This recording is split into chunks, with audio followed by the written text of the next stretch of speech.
Evet, bildiğiniz üzere bu hafta bütün okullarda seçmeli ders haftasıdır. Tabii biz genç öğrencilerin, çocukların daha ahlaklı ve kendi dinlerini tanımaları için din derslerine yönelmelerini tavsiye ediyoruz.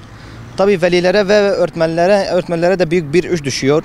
Bu konuda öğrencilerimize öncü olmaları lazım. Tabii gençlerimizin din derslerine yönelmelerinin en büyük temel sebeplerinden birisi de kendi hem ahlaki açıdan hem de dinlerini daha iyi tanımaları için din derslerine yönelmelerini tavsiye ediyoruz. Yaşayan diller dersleri, Peygamber Efendimizin hayatı, yani bunlar gerek hem dünya hayatı hem de ahiret için önemli dersler oldukları aşikardır. Tabii velilerimiz de bu konuda hem velilerimiz hem de öğretmenlerimizin de bu konuda pek çok iş düşüyor kendilerine. Genç öğrencilerimize öncü olmalarını tavsiye ediyoruz. Din kültürü, Peygamberimizin hayatı derslerini seçtim. Din dersleri bizim için önemlidir. Herkesin bu derslere yönelmeleri lazım. Kur'an-ı Kerim, seçmeli peygamber, Peygamberimizin hayatı dersleri seçtim. Ahlak öğrenmemiz için, namaz kılmak için, Kur'an-ı Kerim okumak için çok önemli derslerdi. Evet, çok yararlı bir derslerdir bunlar.